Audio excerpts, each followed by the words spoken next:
Hey there, Danny Bennett from Intox-Detox. This is going to be my ninth little podcast video blog. Wanted to catch everybody up with some stuff going on with us. And it's really nice outside here in Virginia, but for some reason it's really cold in my basement. So I got my sweatshirt on and I'm kind of bulked up and trying to stay warm. But I'm sure if I went outside, I would be much warmer.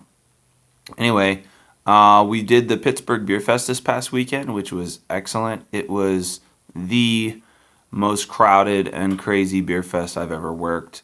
You know, I've heard great things about the massive Great American Craft Beer Fest in Colorado. I've never been yet. I'm hoping to go. Hopefully this year. I think it's in October. I have been to the Big Texas Beer Fest, which was one of the biggest ones I'd ever been to at the time, and that was pretty overwhelming and felt like there was no way you could ever really get around it and taste all the beers. But this Pittsburgh one was pretty huge. For one thing, Saturday was a 2-session day, so they had 2 sessions in one day. It was in 11:30 to 4:30, I want to say, or 11 to 4:30, and then they had another one from 6 to 11:30 p.m. So that was a long day for me and my little crew. I want to thank my best friend Carrie and my sister Kelly for coming out, working with me. We all worked our butts off and stood up all day and talked to people and really tried to present our company the best we could. We had a little fun. We toasted some beers with people.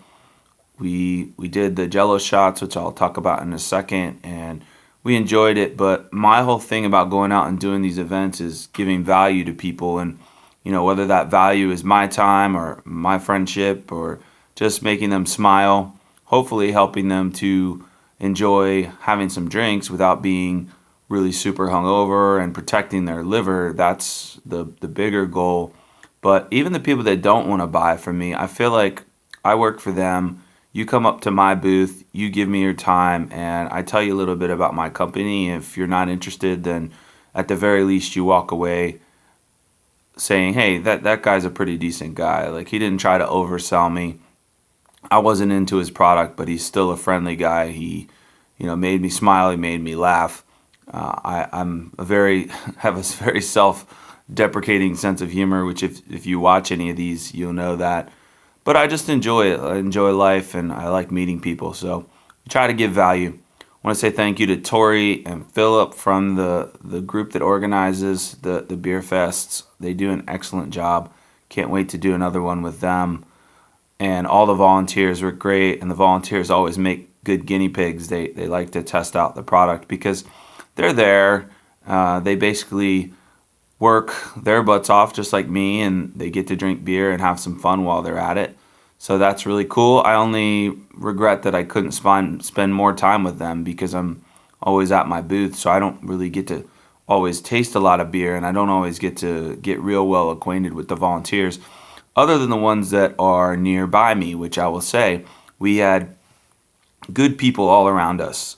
I have no complaints from the customers to the volunteers to the organizers to the brewers. Everybody was great. Our neighbors on the 2 sides of us were Erie Brewing Company from Erie, Pennsylvania. They were great people. I don't get around, like I said, so they gave me a lot of samples of their beer so that I could try some beer, even though I didn't really get to do the whole rounds of the show. And then on the other side, we had a company called Chronic Candy, who does CBD oil products that are functional foods, which I absolutely love. That was the original concept of Intox-Detox, was to make a functional food that would improve people's lives. In our case, we were trying to help people with liver health, but these guys have the CBD oil, which has so many health benefits. I've told before on here that I have Lyme disease and I have a lot of joint pain and things. So it helped me immensely that all throughout the 3 sessions of the Beer Fest, they were giving me the CBD oil lollipops. So I was sucking on the lollipop, and it really helped with my joint pain, because standing up all day with Lyme disease, you have a lot of joint pain. You get achy, and you just get tired faster than normal. So that was a big help, and those guys that run that company are awesome. So I definitely wanted to shout them out here. The Jello shots we sold that I made were a big hit. We basically put Intox-Detox into Jello shots. I said it before on the last little video blog I did, but it went over so well. I mean, they sold like literally like hotcakes. They were just flying off the table, and we ended up running out as I imagined that we would. Some of the flavors were more popular than others, so that was very, you know, demonstrative. It told me next time maybe I need to just make red and orange ones and not the green ones. Were not as popular in terms of the taste for people. But the Jello shots, the Intox-Detox was dosed out over 3 Jello shots, so that you wouldn't taste the herbs too much in any one. Again, I'm not a finished good manufacturer. I did it very sanitary in my kitchen, and I think that we did a pretty good job. But this is a finished product that if somebody funded me with the right amount of money, we should be out selling that product as a finished good. It should sell in the ABC stores here. Imagine if you could have Jello shots that would have a little bit of alcohol in them, but they also have got your Intox-Detox built right into them. That was the concept, and I've been wanting to do that. I have so many different products on my mind: energy drink, liquid shooter, a detox tea that we would put together with our ingredients that would be, in some ways even better than the product as it is, because with a liquid we're able to put in more ingredients that we can't fit into our capsules. So there's so much more I want to do, but I also wanted to thank a girl, I won't give her full name, but Lauren W., who sent a really nice email. Actually, I got tons of good feedback at this beer fest, since we did Friday night, especially from the volunteers. A lot of people that do one session, they come out for the beer fest on Friday night. They're not going to come the next day to another session. I mean, some people are really hardcore, and I did meet a couple people that did that. And certainly not, people will not come back for 2 sessions in one day, like the people that were working it, like me. But we got great feedback from quite a few people that actually purchased product from our website on Sunday. So that was after the beer fest was over. We were packing up and heading back to Virginia from Pittsburgh, and we got some orders coming through from. And I've actually never seen that quick of an impact from a beer fest. Usually when we go, and we did Philly, and then we get some orders from the Philadelphia, New Jersey area, which is inevitable because we have a good product, and they try it, they like it, they come back and buy it. But these were just super quick. And also the band there, my friend that I've made, Jeff, who really likes the product, and he was doing a great job. That's what I love about Intox-Detox, is that people love it so much that they actually become salespeople for your company. They bring people over, and Jeff did that. He brought his friend over, and he was telling everybody, go get that stuff. It works. It's great. So I really appreciate that too. And I enjoy his band. They play some awesome covers really well. And it's just a lot of fun being at a beer fest with his band. Now, one thing came up, and maybe this is a little controversial, and people are always asking me about my competitors and how we're different. One of the things I don't like to do is I don't like to talk trash about our competitors. Have I done it? Yes, I have. I regret it because they're all trying to do the same thing as me. Now, the way they're trying to do it, the ingredients they're using, their knowledge of the science shows through in their formula. But I really believe that, if they're like me, out there trying to improve people's lives, create a product that helps people with liver health, helps them avoid feeling bad when they have a few drinks responsibly, then, they're just like me. So who am I to judge what they're doing or how they're doing it? The only thing I don't like is when it's dishonest, when there's, dishonest marketing, or when they haven't done their homework and they don't know their FDA compliance. But if they got all that right, then more power to them. And one of the ones that came up a lot was Morning Recovery. And you guys might have heard of this guy who's, on Facebook. They do a lot of advertising. They raised a lot of money on Kickstarter. I don't know how they did that because we weren't allowed, because I tried to do Kickstarter, and I thought they didn't allow supplements. Now, they're like a liquid shooter, so maybe they got around some kind of loophole with that. But on paper, it's still a supplement. So people were at the thing, and they came up, and they had Morning Recovery, and they said, well, I've got this. What do you think about it? And I was honest. I said, they're using a lot of good ingredients. The main ingredient that they're using is the same as the one we're using. I don't know what amount they're using, because that's one of the things that we really pride ourselves on, is we spend a lot of money on buying ingredients. So, we as Japanese Raisin, from this one supplier that I think is the best, and they're a South Korean company called Lifetree.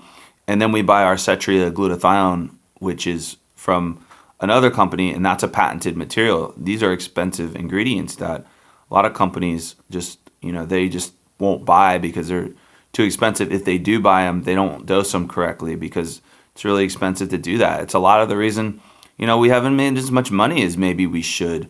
And I'll get to that in a second. But, when we launched our product, the formulators that worked with me, they're great, but they kept saying, well, it's a good marketing story, use this amount of Japanese raisin. And I said, well, no, we're going to use the full amount, the amount from the research study, because we're quoting these studies and making claims off of them, the claims that we're allowed to make based on the FDA's rules. But if we're going to make those claims, it would be disingenuous not to use the full amount that was in those research studies. So that's what we did. And, literally, if I had followed their advice, whatever money we've made, we would have made 3 times as much money, because, our serving would have cost a lot, cost of goods would be a lot lower. And so our profit margins would be a lot higher. We didn't want to do that. We were looking at longevity, and I'm going to talk about that in a second. So that's a difference with Morning Recovery. I just don't know how much of their ingredients are in there. They're doing a proprietary blend just like me, because we don't want people to steal our formula. They have some other ingredients in there that take up a lot of space. It's a liquid. They can add more stuff. You add some B vitamins, you add a little milk thistle. That doesn't take up a lot of space to do that in your serving size. But we're in capsules, so we can't do that. And those ingredients aren't terribly functional anyway. They are functional, B vitamins, milk thistle. They have functional properties, but those things are actually really cheap to buy. And if you want to get B vitamins, you just eat food, or eat a banana. You get a banana and an avocado, a ton of B vitamins, some glutathione, some potassium and stuff that can help you. I don't need to sell you that stuff. That's my opinion. And we kind of pride ourselves on, we got the little single serving pack, so you can slip it into your pocket. The Morning Recovery isn't that big, but it's a little thing of liquid. So, I don't know if they leak or what, but we kind of just decided to go that way. And we are going to get in the market of the liquid shooter. When I do it, I'm going to do it differently, though. So, mine's going to be novel. Every ingredient in it will be novel for the most part. We might, dust in some B vitamins, which is probably costs a couple cents per serving. So that's the main difference. And I don't harp on those guys. I don't bring them down. I just don't know the details of their formula. So I know what mine is. I know mine is right, and I know mine works pretty darn well. But I haven't tried their product. My other competitor that I support is Life Support, because they actually started before me. I didn't know about them until after we were formulated, but they use the same main ingredient. They use a lot of the same ingredients as us, but they're a liquid formula. They're a good product. I respect them. I've met them at trade shows. I've yet to meet Morning Recovery's team, but I hope when we do that we can be friends and trade samples, because there's really enough money for all of us. One thing that it's probably not their fault, the guy that owns it, but I didn't like their marketing, that they were kind of being elitist in a sense that, on Facebook they're saying, oh, this guy's made $1 million. Well, okay, good for you, but that's your advertising pitch. I guess that's like social proof that if other people are buying it, it must be good. I mean, we do that too, but we do that with testimonials. For me, I think it's just kind of weird to be like, okay, hey, look, I've made $1 million. It seems a little elitist to me. I'll tell you honestly, I have not made $1 million. But, who do you want to invest in? Do you want to invest in the guy who's like, hey, I made $1 million. It was so easy. Well, okay, that's good. Maybe it's because he's a good manager, but maybe it's not. Maybe they just had more money to spend on marketing. If I were investing, I would want to invest in a guy like me that has not yet had the success, but he never gives up. He fights in the trenches. I mean, I'm out at every beer fest that we go to, and I'm meeting people, and they're meeting the guy that came up with this stuff. And yeah, I could sit in my ivory tower and just let other people do the work for me, but that's not who I am. That's not who our company is. So I like to go out and I don't talk about how much money we made or didn't make. I talk about how good the product is, because that's the focus. And that's how we impact people, not how much money we make. I mean, one of the things that I would do if I had made millions of dollars, and when I do, Also, by the way, I'm in it for the long haul. I don't want to make $1 million. I want to make $1 billion. Then we can actually put money into funding more research on liver health and how these things help people. That's what I care about, the long game and helping people. So I also have a young daughter that, I want her to be proud of what I do, and I want to help set her up. So maybe she doesn't want to run this company when she gets older, but maybe she has an idea that's, she wants to be an entrepreneur, and she would have somebody that could back her, because that's been one of our struggles, is finding people that will back us. And don't get me started on the capital markets in the U.S. and how completely disrupted they have been by monetary policy and all these things. I mean, when money is cheap, it flows into the wrong places, and the 0% interest rate policy in the U.S. is most people don't even understand what that is, and they don't know these things. But the point is that it's made it easier for the man at the top, the big corporate multinationals, to get funding, and it's made it much more difficult for little guys like us, because money just doesn't flow to us. It flows to places like McDonald's and Sears, which have probably stopped growing, but they still, and I listen to a lot of podcasts and I hear that, but they can get essentially like low interest rate loans for billions of dollars, and a little guy on the street can't get $100,000 at any rate. So and we have great ideas. We're growing, we're expanding. We would be hiring more people. A lot of the big retail people and multinationals are actually laying people off. But it's not political. It's just at the end of the day, I've got these great ideas for products that people want, and I don't have the money to make them. So if you're watching this, come back the bulldog who will fight in the trenches. And for 4 years I've been fighting now. 5 years since I started playing around with the research and the ingredients. Even longer than that. I mean, it's 10 years total when you look at how long ago I first had this idea. But I'm the guy that's going to keep fighting, and I don't make a lot of money at this. I do it for the love of it and for the long haul. Again, I think there's enough money for all of us in the market. Nobody wants hangovers, and you don't have to buy from me. That's why I help my competitors, and I try not to talk crap on them. I try to look at their stuff and say, okay, this is the good thing about what they're doing, and here's the X factors that I don't understand, because I'm not them, and I don't know what they're doing and what ingredients they buy and in what quantities they're using them. So that's really the difference with me. I'm a down-to-earth guy. Maybe people would invest more in me if I was kind of a blackguard and like a complete egomaniac, but I'm not. I'm just like you or anyone else. I have an idea and I believe in it. Maybe I'm a little more risky in that I'm able to take risks, and with basically bet my life on this company because I believe in it and I believe in what we're doing. So it's really just, when you invest, it's who do you want? Do you want the guy who's going to stand out there?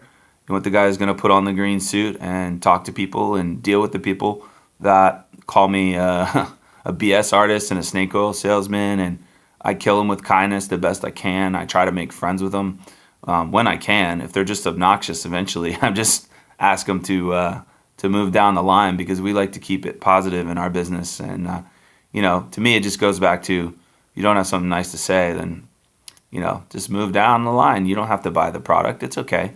But for the people that are interested, that do want to listen, there I am. I'm there. You can talk to me. You're not hearing it from some sales rep. You're hearing it from the horse's mouth. And so that's pretty much going to be it for this one. We had a blast in Pittsburgh. We'll be doing more events. I'll keep you guys posted on what events we have. And as we go down the line, hopefully I'll get to develop more of these new products. And we'll, for our good customers and our fans, we will send out free samples and let them try things first. But the Jello shots were the big experiment, and we enjoyed ourselves with that, and we'd love to make it a finished good. So somebody come fund us fully, and we'll get to go on this adventure and do more of these exciting things, because we just have so much that we want to do. That's it for now. Andy Bennett, Intox-Detox. I hope to see you soon, and stay liver strong. Bye-bye.